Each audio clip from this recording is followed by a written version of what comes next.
Let's refine it further. Let's refine it further. We'll make it mad, we lead the way. In the reptile world, we're here to stay. Double clutch, where passion meets. From the start to the top, we can't be beat. Double clutch, we're making that. Double clutch, it's where it's at. Double clutch, we lead the pack. Double clutch, always on track. Double clutch with Mike and Matt. Double clutch, it's where it's at. Double clutch, we lead the pack. Double clutch, always on track. Let's refine it further. We Mike and Matt, lead the way. Let's refine it further. We're here to stay. Double clutch, we lead the pack. Double clutch, always on track. Double clutch, we lead the pack. Double clutch, always on track. Double clutch, we're making that. Double clutch, it's where it's at. Double clutch, we lead the pack. Double clutch, always on track. Let's refine it further. Let's refine it further. Always on track. We'll make it back. With the clutch, double clutch, we lead the pack. Double clutch, always on track. Double clutch, we lead the pack. Double clutch, always on track. Yo, what's up, party people? Welcome to the show. What's good, Cain, man? Appreciate you coming out. How you doing? What's going on, man? You know, living the dream every day, one day at a time. Oh, yeah, man. You got to grind, man. How's your day been going? What snake stuff you had on the agenda for today? Actually, it's been animal day all day, so we actually just went ahead and knocked everything out. I mean, all the spot cleanings, the waters, the rats, we got it all knocked out one day, and our other species as well. So we've been on the ball. Okay, yeah. It was cleaning day for me yesterday, like as far as the snakes. Tomorrow is rodent day, so you know how it goes. Yeah, sorry. Rodent day not too bad, man. I actually like rodent day. It's not like terrible. I mean, obviously you don't want to get dirty and dusty and like all that stuff, but ASF's not too bad. It's always good to like see the babies and stuff in the tub. I just really start getting production up a little bit more over the past few weeks, and so get ready for the upcoming season. And so it's nice to see babies and see the fruits of your labor and all that good stuff. I mean, I say my labor, but all I did was put them in the tub. They're doing all the work. Right. We can still claim it though. No, you're right though. I didn't realize. I mean, I fed rats when I first started out, but I never bred them. And I got a buddy that runs a big rat shed, and I went in there one time and I was like, whew, yeah. It is a whole different game from the ASF. Yeah, it's no joke, man. I don't think I could do regular rodents. I mean, not regular rodents, but regular rats like Norwegians. I wouldn't want to do it. I like the ASF. It's pretty easy. It's not the smell, not bad as long as you keep everything up and all that good stuff. My ASFs stay super tame, and so I don't got to worry about them bite me and nothing like that. They produce well. My snakes like them. They don't get too big for the ball pythons. And so it's just all those boxes, they getting checked off. And I do feel like my snakes go better. But again, I said this before, it could be a function of just like what I'm feeding, because I was getting them from somebody else. And so I don't know what they was eating and stuff like that. It could just simply be a function of me taking tip-top, or I say me, but we really taking tip-top care of the ASFs and all that good stuff. Yeah, man. So before we get in the show, let's see who all we got. We got a lot of people here in the comments. We got Kate. She was the first to peel. What's up? Harder Python. Appreciate you coming out. Big shouts out to you. Jones Creatures in the building. We got Banner Gang. What's up? Appreciate you coming out. Dwight, the Pie Man in the building. The homie Steven in the building. We got a lot of Double Clutch Patreon representatives in here tonight, man. Big shout out to Vinny. What's good? What's good? Silver Dragon. We got Jeff. Ballhead Balls. Appreciate you coming out. And we got Miss Keeper. What's up? What's up? What's up? So real quick housekeeping before we get into the show, guys. Make sure you are shopping with Husbandry.Pro, man. Use promo code DC Squad 60. You can get 60 days free. So make sure you tap in with Husbandry.Pro. This goes for new users and it goes for inactive users. And if you're in the Patreon, you can get some more perks as well. But definitely check that out. And speaking of the Patreon, man, make sure you join the Patreon. It's a whole family vibe. Cain can tell you we got a lot of folks from the Patreon in the chat tonight, man. It's fun times, man, and appreciate everybody who has joined the Patreon. Appreciate the good questions, the good conversations, like all that good stuff, man. It's super dope, man, and I'm really appreciative of it. Matt's not here tonight, as you guys can probably see. He had something to do tonight, so he couldn't make the show. And so we got the homie Cain in the building, man. So tell the folks who might not know you, tell them a little bit about yourself and kind of like how you ended up in this industry.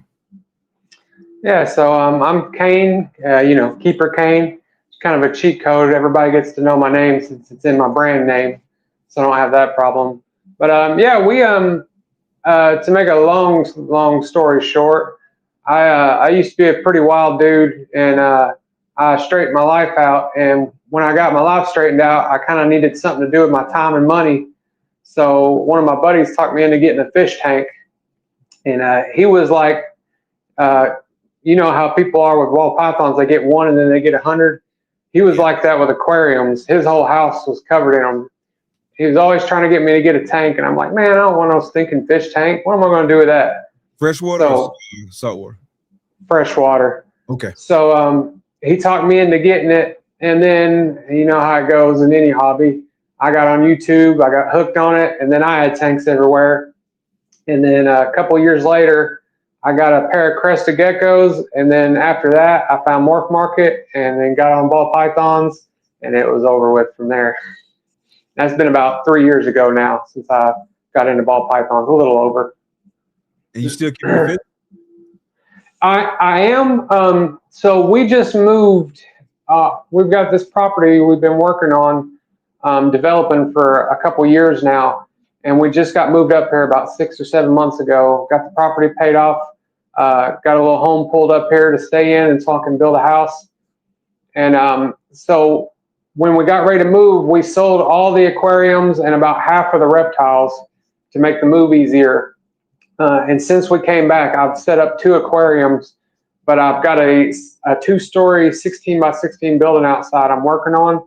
And once I get it done and I can move everything out there, then I'm going to ramp back up with the fish. Okay.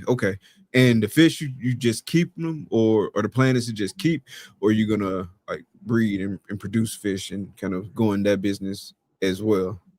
Mostly just keep. I'll breed a little bit, but just for fun. We've got a local aquarium club around here. I'll probably just give away them. I mean, once you get into breeding reptiles and they're worth a lot more money, for me, it's just not worth the grind, breeding freshwater fish. But it's still fun. Gotcha. So, Keeper Cain, how did you land on that name? Is it a story behind that? Not really. I just thought I tried to think of something that's catchy, and it rhymed.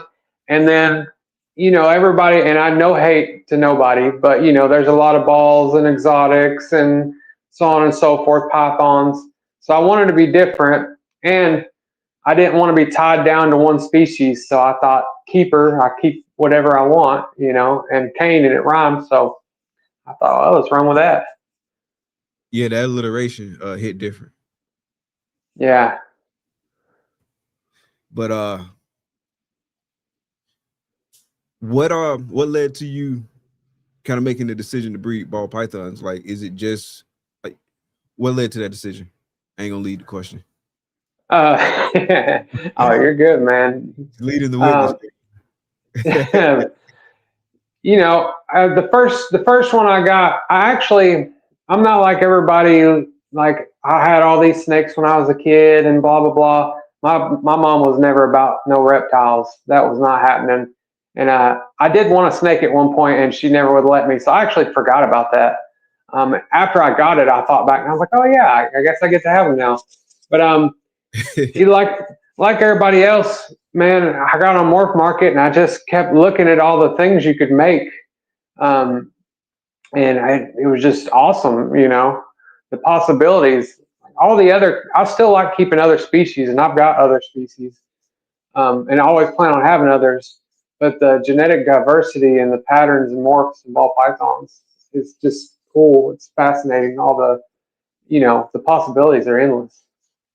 Yeah, it was the same way with me growing up. I really can have no pets. Like we weren't really like no pet household growing up. Not to say that I would have kept snakes growing up, because at the time I didn't have any real good information on snakes other than kind of like the mainstream stereotypes of snakes and stuff like that. So obviously snakes was a no-no. So not to even say that I would have kept snakes, but just animals in general. We want a big time pet household. I did have like some stuff growing up. Like I remember having a parakeet named Charlie. I didn't have him for that long. The bug man came and sprayed, and then that was the end of that. We had some fish, probably like some goldfish, maybe some other kind of fish too. I can't remember all the kind of fish we had, but we did have fish maybe two, 3 times, but it didn't ever really last that long. You noticing a theme here, like my pets didn't make it back in the day. It was when I got older, when I really started getting into animals and learning about stuff. Dogs, I really like dogs, like German Shepherds. I'm a big time German Shepherd person, and then happened to stumble on snakes back in 2020. And I mean, the rest is history. Yeah, it is a whole different world when you stumble into it. I love it though. I love I really have no thoughts like of doubts in my mind of wanting to get out of it. In my mind, I just want to do this forever. But the community too. I came in for the snakes, but the community is just as awesome. Every single person you shouted out at the beginning of the video, if I'm not in your Patreon with them, I'm in other Patreons with them, Yeah, man, it's a lot of community out there, man. I definitely like the crossover, different people and different people, Patreons, and it's all love. It's all good. Speaking of good groups, big shout out to the homie Wiz Whiskey Bomb Network in the building. I see you. Yeah. Big shout out to Jones Creature, my brothers in the house. Keeper Cain, appreciate the super chat, homie. What's up, John? Thanks for dropping in, man. John's a dude. He's cool as crap. I was on his TikTok a few weeks ago. Is he out there by you? No. We're in Adam Proper Royals Patreon together. Okay.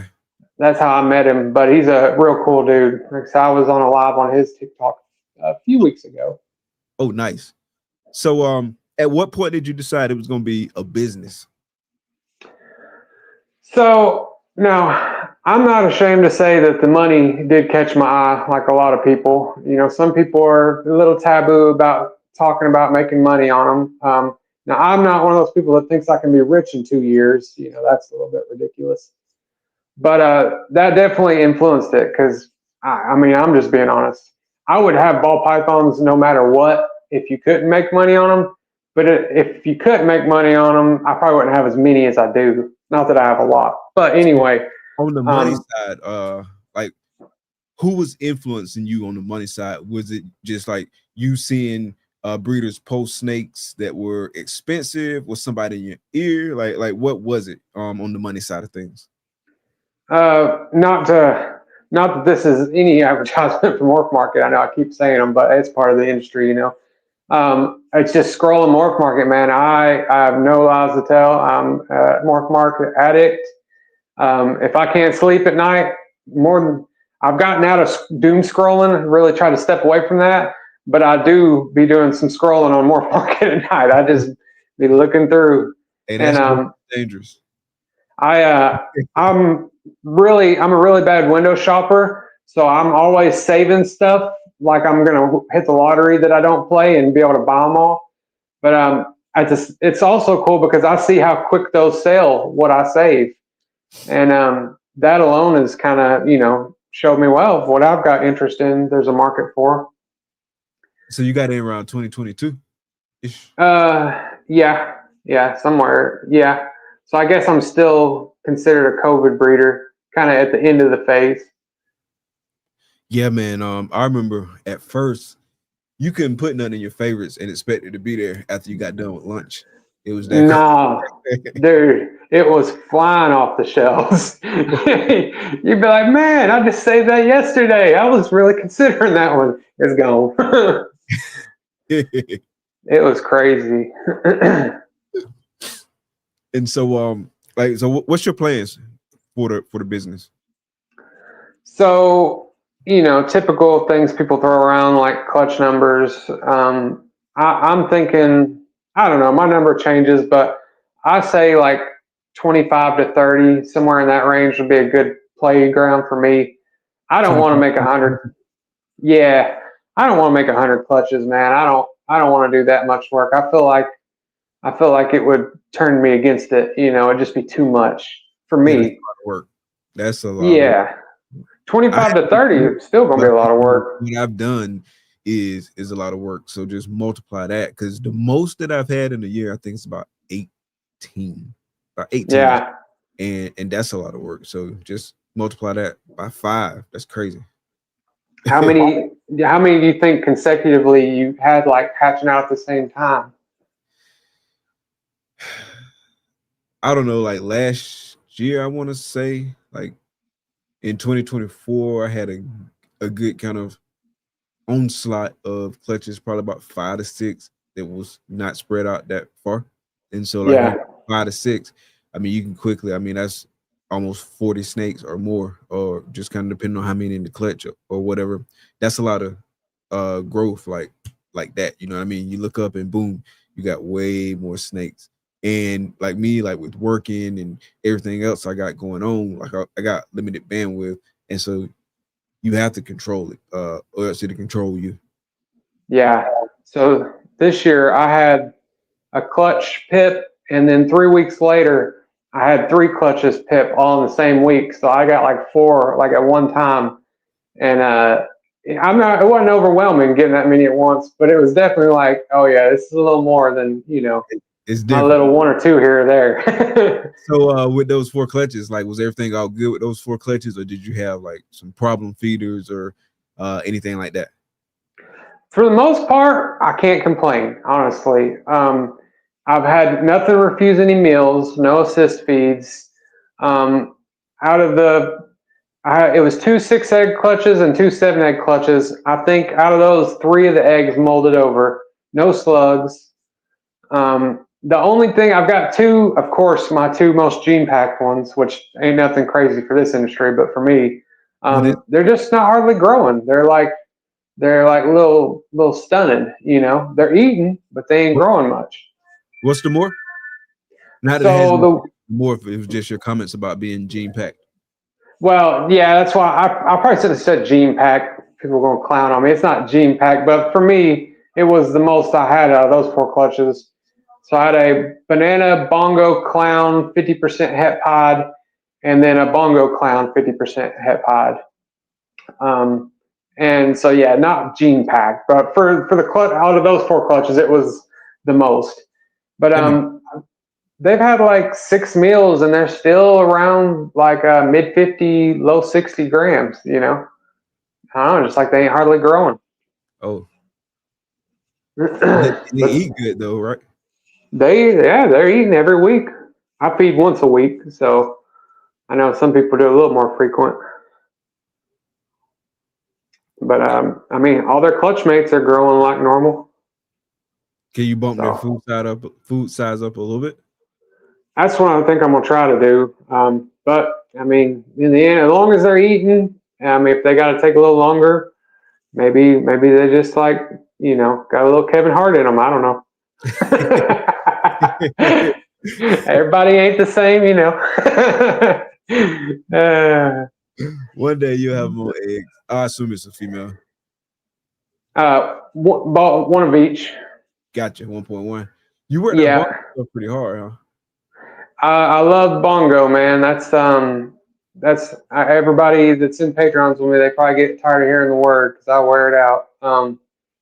Yeah. So my plan right now, I just picked, or I didn't pick it up. I'm paying on it. Bongo leopard, hypo clown, het pod male. So double visual with 2 incomplete dominants. And I'm going to put him to a bunch of breeder females and hopefully make a bunch of clown hypo combos to hold back, make my own holdbacks. And my plan is once they all get to size, then I can get something else that doesn't have bongo. And I'm going to try to do one maybe bongo to bongo pairing, but I have heard Garrett DeMeyer say that there's a wobble in one of his. So I don't want to like just hit a home run with it and go for all of them. Is bongo in the spot nose complex? You know, hopefully I wasn't wrongly telling everybody it was for a while, because a lot of people told me it was in the spider complex. But I've heard it. I don't know for certain because I feel like, I don't know, like it's something about it that made me doubt it. Like for whatever reason, I can't remember. That's why I always ask, like, is it in the spot nose complex? But go ahead. Yeah, everybody's kind of back and forth on it. I wish we could just get that. Not that it, I mean, I just like to know myself just so I can give the right information. But I listened to a podcast where somebody was talking about they made a bongo something that was in the spider complex, but it wasn't a lilac. So like, you know, one of the other, like we'll just say spider, for instance, like if they made a bongo spider, but it wasn't a lilac, like you could produce it and get both, you know, or get neither. And so they had both in the right. That's why, and that was like a 3-year-old video. I just listened to that. I think it was on a holdback rack. I'm not for sure. I listen to so much YouTube. But anyway, long story short, I'm not for sure, man. I'd like to know, just for conversation's sake. Yeah, like I'm doubting it a little bit. If somebody knows for sure, let me know. But I'm doubting it a little bit just because no one's ever like really sure. Every time I talk about it with somebody. Right, that's what it seems to be. It seems like everybody's always on the fence. And so as far as the business, I'm assuming you're not wanting to go like full time with it, at least based on current thinking. It's just going to be something you do on the side. So I don't know. When I first got in, I felt kind of immature saying I wanted to do it for a business. You know, it just felt kind of silly. Like, I don't know. Like, because not that it matters, but to the general public, if you was like, yeah, I'm going to do YouTube and keep multiple species and breed ball pythons for a living, they're going to be like, okay, yeah, I'm going to be a musician, you know. But I know people that do make a living doing it, and they don't have to have giant collections. So I hope I can one day. Not just a ball python breeder, but like YouTube guy, you know, keeps multiple species, blah, blah, blah. It'd be nice, but I'm not going to sell the farm on it either. So it's kind of one of those, if it happens, that'd be great. Like, I'm going to aim high and miss low, but I'm not going to like bet everything on it, if that makes sense. No, that makes perfect sense. I think that's a smart way to do it too, because I mean, going full time ain't no joke. I've never gone full time, but I can only imagine like just dealing with some of the stuff that I deal with from a breeding perspective, like expecting clutches, and then stuff don't go, like the ups and downs of just dealing with animals in general. That's a lot, man, to put everything on. So big shout out to everybody who can do it like full time, 100%. That's all they need. But I mean, it's a lot to have to hit your wagon to. Yeah, I hope to. I'm going to work at it like I'm going to, and hope for it, but I'm not going to swear by it, you know. But I definitely, you know, if I'm going to make it there, I'm going to have to grind a lot harder than I am right now, especially on like YouTube and different things, and upping my game, my quality. But who knows? We'll see what happens. So talk about that a little bit, in terms of what you view as the keys to your success. Like if you could write the perfect picture, like what would be some of the, or if you could look, you can go in the future, you're successful, and kind of looking back, like what do you think are some things that you can do that would make you really successful in this industry? So, and I'm just being honest, not being like pat my own back, but I think I have social ability on check. Like I think I'm a pretty good talker. I'm pretty good with people. I feel like I'm not really offensive, so I can be appealing to a lot of different people in that aspect. I feel like my personality and my camera personality, I don't have to worry about, where like a lot of people, that's kind of a hard step for them, to get that aspect going. Because some people just don't like to be on camera, or they're not people persons, or they're not talkers. The main thing for me is just putting in the work. I'm just going to have to grind harder. You want big rewards, you got to put in big work. And if I'm being honest, I don't go as hard as I could in YouTube and the social media. I just don't put in the effort I should. I mean, I'm just being honest. I don't put in as much editing on my videos as I could. I don't invest in equipment as much as I could. I'm not as scheduled about getting videos and reels and things out like I should be. I'm just not grinding quite hard enough, but excuses, everybody's got them. Life's busy, works hard, but that's everyone. I'm hoping that as time goes on and bills get paid down and things get easier, I can start to grind a little harder.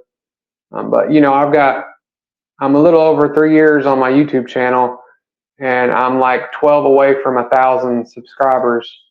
And some people bust out 1,000 and like, yeah, I'm right there, man. Finally.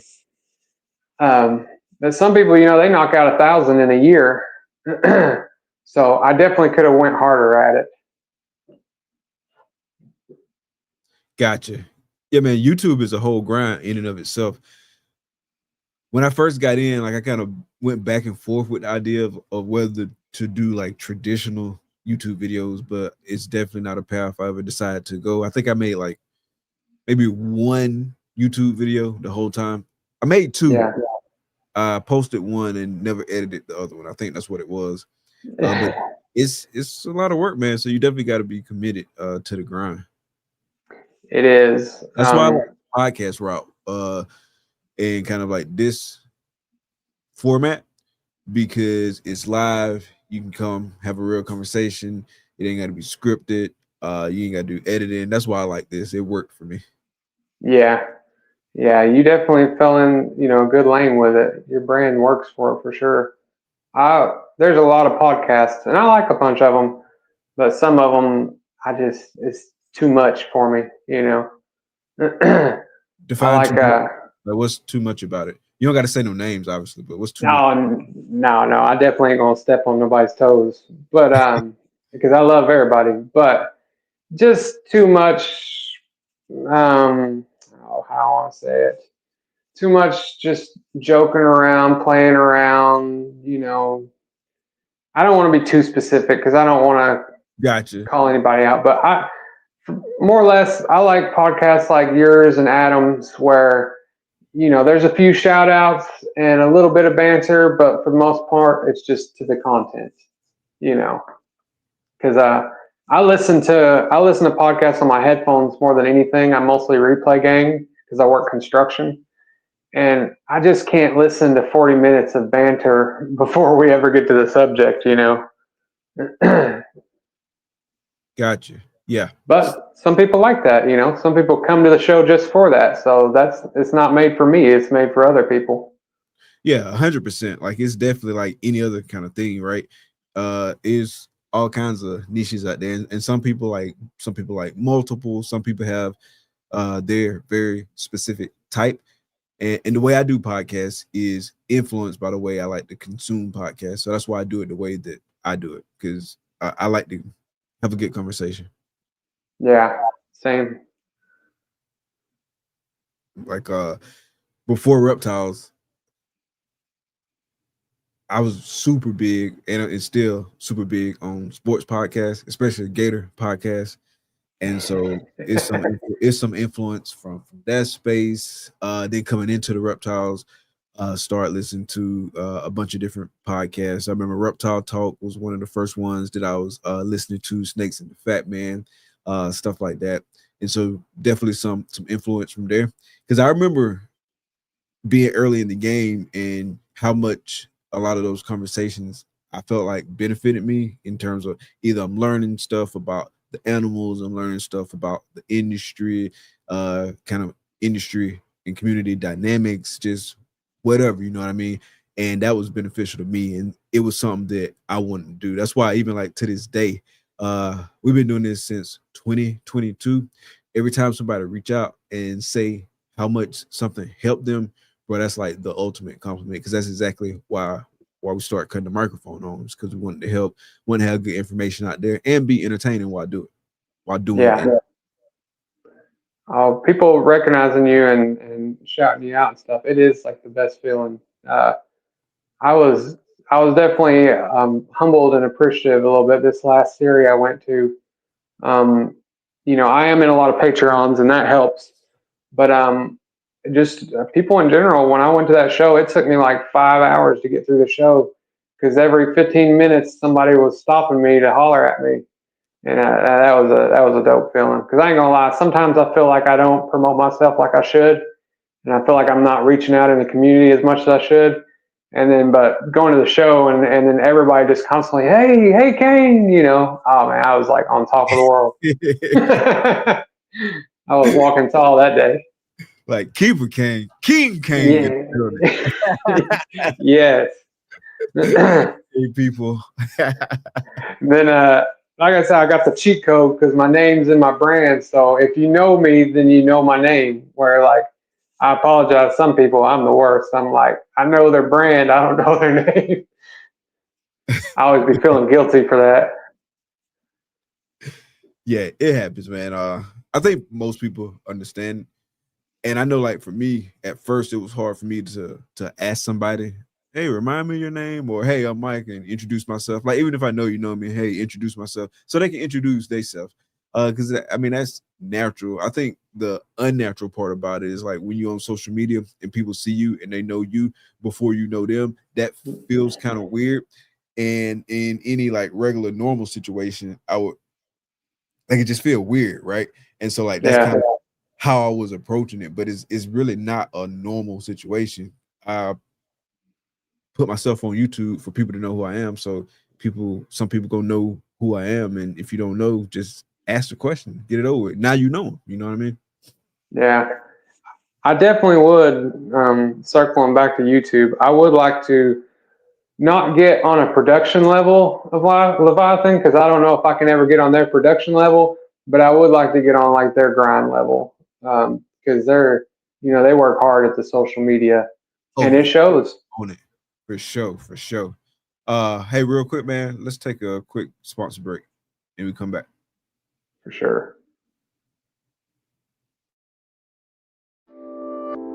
Experience the epitome of elegance and excellence with Reagan Renee Rural Pythons. Working projects like DG Krypton and DG Clown, you can place your bets on quality and let Reagan Renee be your winning hand. Expect innovation and unmatched customer service with every interaction. Elevate your collection with the finest quality ball pythons. Visit them on Instagram and Morph Market. Discover the extraordinary at Reagan Renee Rural Pythons. Step into a world where dreams take shape with Ozzy, a true leader in the reptile industry. Known for unparalleled customer service and a dedication to excellence, Ozzy sets the standard. His cutting-edge projects continue to inspire and push the boundaries of what's possible. Submerge yourself in a future full of possibilities. Join the journey, embrace the innovation, and above all, keep dreaming.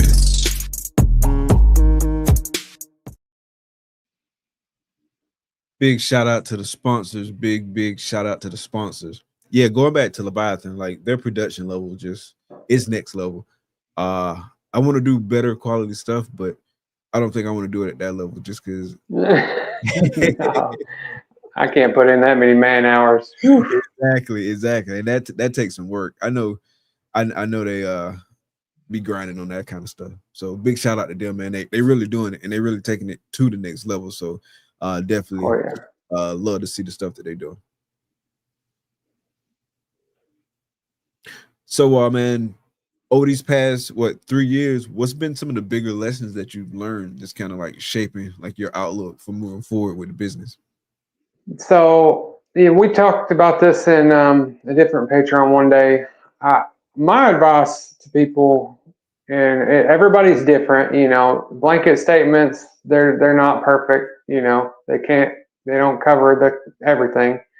But I know for me anyway, it took me really the 3 years to really wrap my head around all the genetics, and I'm still not all the way wrapped around all of them, but to where I feel like I've got a good grasp on them, on what I like and what I don't like, and what I want to work with. So the thing for me, I bought a couple of things that I didn't really end up wanting to keep, but nothing too big of an investment. It wasn't until really this last half a year I've started buying animals over $1,000. And I think that was the best decision, because now I'm really confident in what I want to work with and why I want to work with it. And if I would have went in heavy when I first got in, I would have bought some dumb stuff. You know what I mean? I'd have been making some wild turns that didn't make no sense. But you know, not everybody's like that. Some people can just jump right in, but I think for the majority of people, I think it's better to just wait and scroll Morph Market every day, look at all the different snakes, watch a million YouTube videos, and get your head wrapped around all the different genetics and what they do and what you like. Yeah, 100%. I think a lot of us go through like that same kind of experience. Kind of coming in is so many options. It's like going to a restaurant with a big menu, right? Sometimes it's hard to figure out exactly what you want. And so it's like so many options out there. And if you get a whole bunch of stuff, or when you get a whole bunch of stuff, kind of depending on which route you go, when you get in, you can just end up picking up a bunch of stuff that don't really work together, and you can pick up stuff that don't end up being something that you really like over the long term. Like you might see something that catch your eye, like at the beginning, and I'm gonna just use spider because it's an easy example, right? You see the spider, and then it's like, boom, that's dope.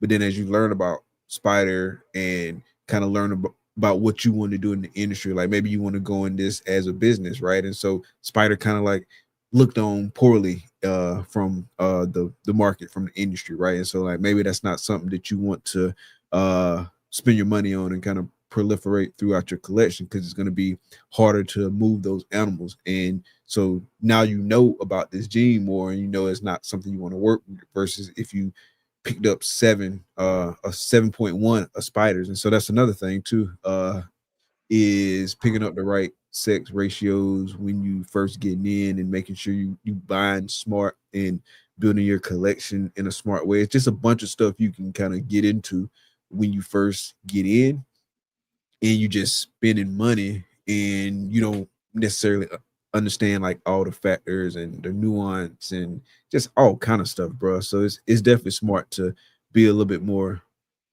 intentional when you first making those purchases, and kind of slow down a little bit, slow your roll, just get into it, right?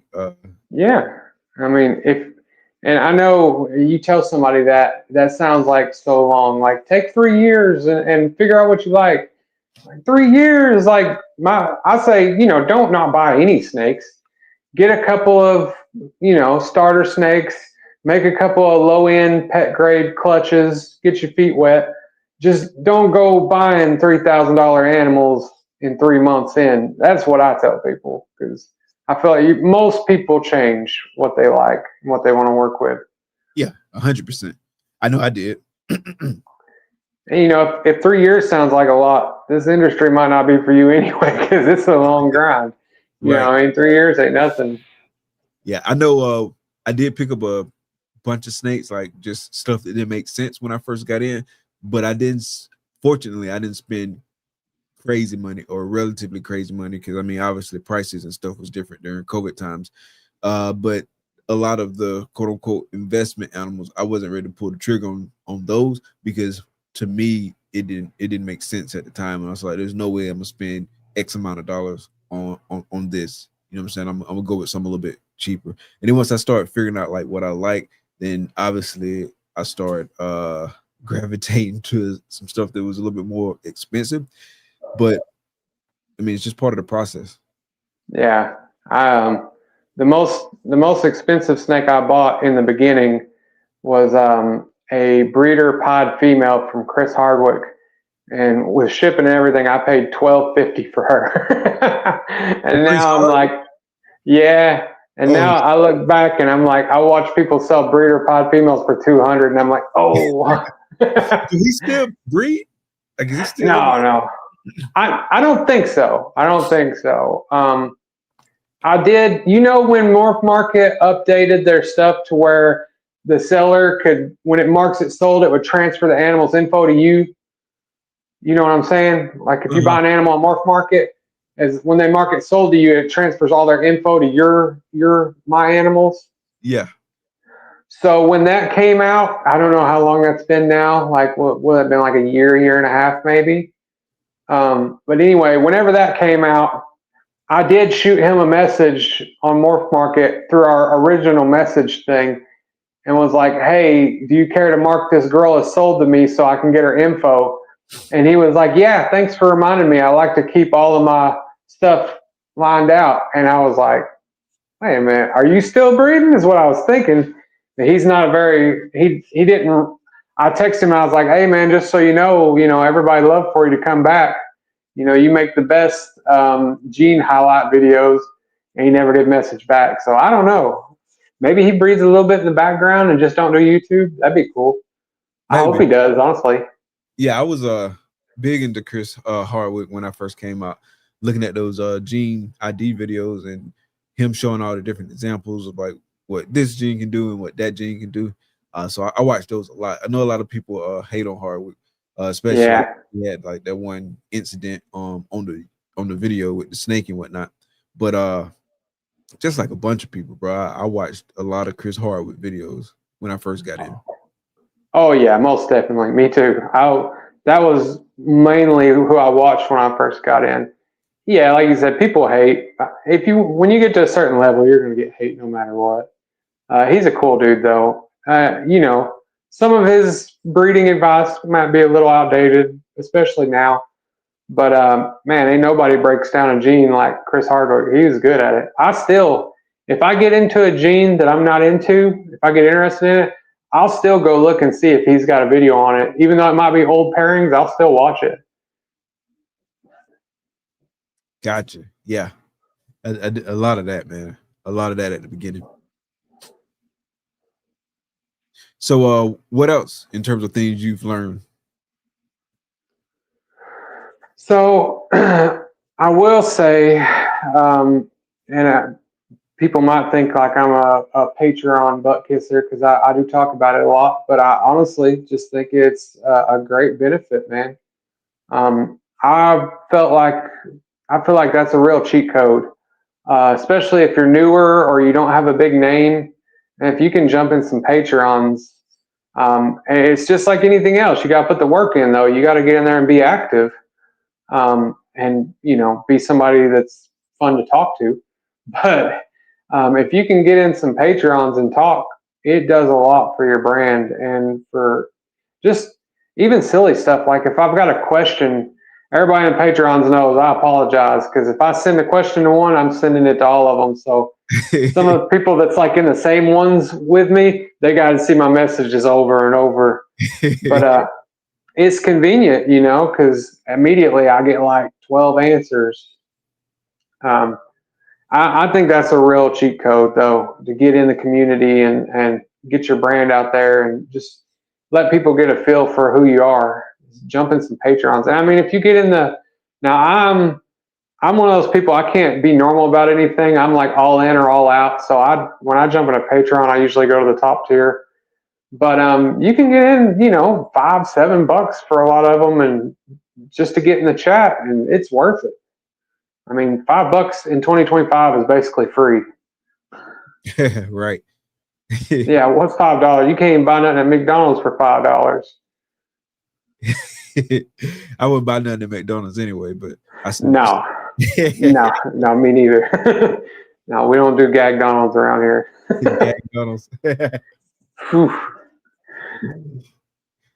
But yeah, I did a lot of that too, especially early on, was jumping in a bunch of different Patreons and met people and kind of got people's perspective, things like that.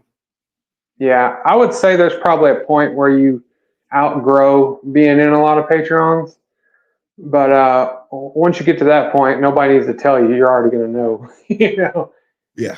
But if you're a small to medium brand, it is a great investment in your brand. I've actually bought like 4 or 5 people memberships, like just the first month to get them in, a bunch of them. Some of them stuck around, some of them didn't. But that's definitely advice I'd give anybody getting in. It's just, and try. They're all different. All Patreons are different. So if you get in one and you don't really like it, go try another one. Absolutely, 100%. So we done talked about a lot, but we ain't really talked about your projects, man. What projects you pushing heavy? So I'm still really, like I was talking about, I've really just gotten to the point where I want to start investing heavily for me, you know.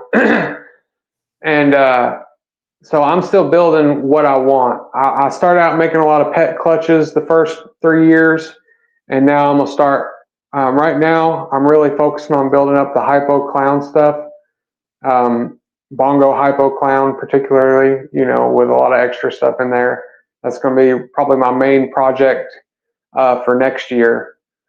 And then after that, I like hypo clown, I like hypo pied, and recently I've really gotten into paint stuff, man. I love paint. I don't know why I slept on it or turned a blind eye to it. I don't know. It's funny. That's what I mean about spending those 3 years growing your taste, because something you didn't even like or you blew off or didn't even give the time of day, later on you go back and look at it and you're like, wait a minute, this is pretty dope. Like, I actually like this. Yeah, man. Paint was one that wasn't even really on my radar like that until Matt started working. And then once Matt started working it, like Matt, he talked about it a lot, was always like sending pictures and stuff like that, talking about his planned pairings and all that good stuff. And so like Matt put me on paint as far as it just being on my radar and being interested in it. And I've seen some crazy paint stuff, like just insane, like with just 1 or 2 genes in it. And it's just, yeah, exactly. I mean, and it's an older gene, you know, and kind of like hypo back in the day, people didn't really want it. And, right. But you know, now hypo is pretty popular. Yeah. But paint the same way. People didn't really want it back in the day, but now I think it's picking back up. Yeah. What did you say? No, I was just saying absolutely 100%, man. It's some crazy stuff out there with paint. You like, I can't believe this is just this and this. But yeah, hypo is another one. Like when I first got in, hypo was getting hated. Oh, big shout out to Travis, Paint the World. He got some crazy paint stuff, as everybody already know. We talked about it a lot this past Thursday. So if you haven't seen that, definitely go check that replay out. But yeah. Yeah, that was a good one. I looked him up and added him on Facebook after I watched that episode. Yeah. It's almost criminal the hate that hypo was getting, right? Right. And I'm looking at hypo like this whole time, like, man, this stuff just makes everything better. Like, I haven't seen a hypo combo that I don't like. Why is it getting so much hate, man? It's absolutely insane. I love it. Like, I love what it does. I love how it looks in combos. It's one of my favorite genes to work with.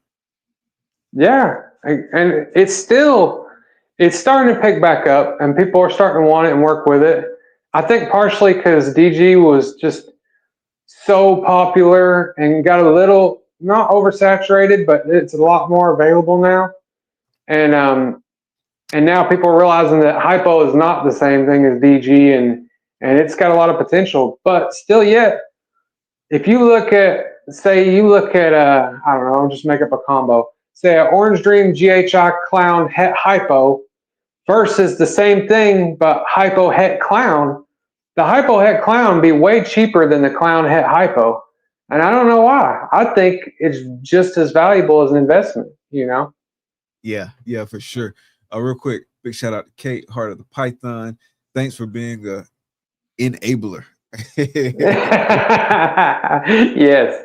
Kate always tells me I'm an enabler because, like I said, I'm a Morph Market addict. So when I see stuff on Morph Market, if I don't want it or I think somebody else would like it, I'll be dropping it in the chats. And there's actually been a few people that have bought snakes because I've dropped them in chats. So I am a little bit of an enabler. Big shout out to Kate. Really appreciate the super chat. But yeah, so paint, I've really fallen in love with that recently. And but not this year. This year I'm really invested in building up my hypo clown stuff. So I'm gonna wait until next year and get some hatchlings out and hopefully get some revenue off of that. And then next year I want to dive into paint. Hypopod, I like it, but I want that to be more of like a playing around with thing more than a main project. You know what I mean? I do like it, but I don't want to like fill my whole racks with it. Yeah. I get what you mean. Yeah, so hypo clown, and you know, eventually hypo paint, and then long time ahead, maybe hypo paint clown, you know, way in the future. It's kind of the lane I'm looking at. I like stuff like I like GHI, I like Orange Dream. I'll tell you one that I think is really underrated, is Mystic and Phantom. You know, they're the same thing, but I don't know why. It's a really cheap gene to get, and it's in the Bell complex, but the super doesn't make a white snake. Bell jeans, I feel like most Bell jeans get like a lot of hate, most of them. Right, which I don't want any Bell jeans in my projects. I'll breed them on the side for like pet stuff, but and hate's probably a real word. I just the market doesn't value them, if that makes sense. Yeah, and I guess it just gets grouped in that category, but it doesn't. The super doesn't make a white snake, so to me, you know, it shouldn't fall in the same category. Even though it's a Bell gene, you can work Mystic or you can work Super Mystic projects, and you don't have to worry about getting all white snake. So, yeah, and then they've been around for so long, and I mean, you know how it go, man. Like everyone, hey, look at this, and then everyone shifts their sights to like whatever the hot thing is, and people working with that, and they put this other stuff down, and then that particular gene don't get pushed. It's hard, man. It just be like that. Russo is another. Russo, I love Russo. There is a breeder female Russo clown female on Morph Market. See here, I go enabling. Is a beautiful snake though at a good price. I don't work Russo, but I've shared it in some chats before and be like, man, somebody snag this up. Because I think simple females are still worth investing in. What is it? It's just a Russo clown breeder female. Gotcha. But yeah, we just need Justin to drop like a Mystic or a Phantom combo, you know, so it can have like the red stripe effect. Then everybody will be wanting it. But yeah, that's really the genes I'm focused in on though. Like I like banana too. I think banana has a lot of potential. I know a lot of people they kind of, it gets a little bit of hate, you know. Man, there's some beautiful banana stuff. I love banana stuff. I probably work a little bit too much of it, but I mean, it's no such thing. I like it, and it makes some dope combos. But again, it's one of those ones that the market don't necessarily reward, maybe depending on the combo or whatever. But I mean, it's not about that. It's about making cool looking snakes. And I feel like we shifting towards like that model anyway. Kind of going back to like, let's just make cool snakes. Yeah, which I'm glad for, because I never was into the whole it's cool because it's got these genes in it thing. Like if they don't pass the grandma test, I'm not as interested in it. Yeah, it should be cool because it looks cool. Right. Or cool because you want to work it. Exactly. It looks cool. Not just because it got a specific gene in, unless it's a cool looking gene. But you know what I mean. Yeah, so maybe this time next year, I think I'll be putting out some more noteworthy stuff. Okay. Yeah. This third year is kind of more of my last little bit of just pet quality stuff. Okay. You shooting for anything big, or you don't want to drop it just yet? You don't want to? No, I mean I'm not like, I don't have any secret projects. I do have a dinker gene that I don't really post, but I'm not like secretive about it. But no, just that male that it's ball pythons. They're such a mouthful. Leopard, bongo, clown, hypo, het pied male. I'm going to pair him to a few just simple clown breeder females. Like I've got a banana 50% het hypo clown female. Okay. I'm going to get her tested and see if she is het or not. I've got a mystic clown female. And I'm liable to pick up between now and then a few more. I'm not against buying breeder females. Like, I think, taking a high-end male and buying some $500 to $1,500 breeder females and running them to them is still a good thing. Make all your own holdbacks. I'm not against it either. I've generally had success with the older females that I have purchased. I have had maybe one or two that didn't really do much for me. Yeah. For sure, one. Like I got her, she was breeding size in 2021, and I sold her in 2025, and I had never had a clutch. See, I'm okay if the female does it. I just don't want this male I get to do it. I'm gonna be heartbroken if he's one of those males. I can't stand when a male won't lock up. Males like that right now that's giving me fits, bro. And it's like lock up, bro. Because when the male do it, it's multiple pairings that's now, you know what I'm saying, you can't get done the way you want to. Right. Because the male won't lock. I mean, obviously you want to have backup males and stuff like that, but you don't want like your whole operation to be based on backup males. They backup males for a reason. Like I want my stars, you know what I mean?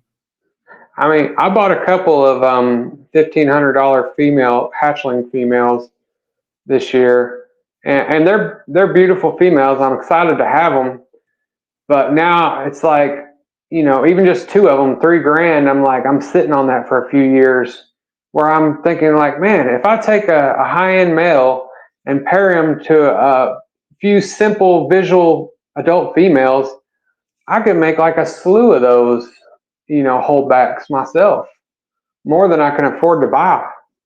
So, I mean, that's the route I'm going. I think I'll still, like, if I can buy a female that's way ahead of what I can make, I'll consider it. But for the most part, I think I just want to try to invest in the males. And like I don't mind getting a nice female, like buying a nice female, but I would much rather produce a nice female and have those versus spending the money on a female. If I'm gonna spend some money, I'd rather spend money on a male. Right. If I'm gonna buy a female, a hatchling female, it's gonna be expensive. It better be something I don't think I can make in the next year, maybe even 2 years. You know what I mean? Yeah. Then I'm like, okay. She definitely got to be perfect. Right. For sure. So what's next? I don't know, let's say 3 to 5 years. What let me see what he said real quick. For the first time we had a male sire slugs across multiple females this year, and the boy is an inchy gravel hypo clown. Oh man, that sucks. Yeah, he's been talking about that. Only sire slug. Yeah, that sucks. And that's a good male too. Like you're right. Floating through your hypo clown stuff, like, oh man, I would be. That's worse than I'm not locking. At least they don't lock. You at least know, hey, this ain't working. But man, to lock up and all those slugs, yeah. Hopefully he picks it up. Hopefully he picks it up. Yeah, hopefully just the first year getting his gears going. Yeah. But yeah, so next 3 to 5, what does that look like for you, bro? So Just stepping the game up. I want to get in that building out there and get all the reptiles out of the house. And Michelle would definitely love for me to do the same. She's really supportive. She's great. She records me for most of my videos. She helps wash all the tubs. Like, she's an A1 game player. Like, it would be not the same hobby without her. Man, I know. Yeah. Big shout out to Michelle, Miss Keeper. She is my right hand for sure. And at that, I need to respect my right hand and try to get off the side of the house because, Plus, like I said, I got that 2-story building out there. It's a 16 by 16 building, so that's pretty decent size. I need to dump about $3,000 in it, which honestly, if I just quit buying snakes, I could probably do. But you know how that goes. But anyway, so the goal is to get out there in that building and upgrade my ball pythons to where I'm actually making what I would consider breeder quality snakes, and then get more on my YouTube grind. I really want to be a breeder, but I want to be a YouTube. I don't know a right word. I don't like this word, but it's the first thing coming to mind. An influencer. I don't really like the word influencer, but that's what I got for right now. So I want to be. I want to be like a YouTube personality. I mean, who doesn't? Right, exactly. YouTube personality. Yeah. So I want to get more grind on that. Get a computer set up to where I can do a little more editing game. And then the other thing is, I really want to get a little more diversified in my species again. The ball pythons are my favorite. If I could only breed one species, I would breed ball pythons.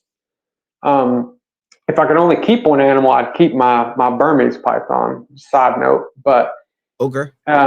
But I do want to diversify again because I really enjoy working with the different species. I enjoy the fish tanks. That's a lot of fun for me, and it's great content for YouTube. And I'm really missing that. But I'm really trying to wait until I get in that building before I start getting into other species, because buying another ball python is easy. You buy it, you put it in your quarantine rack. It's not that big of a deal.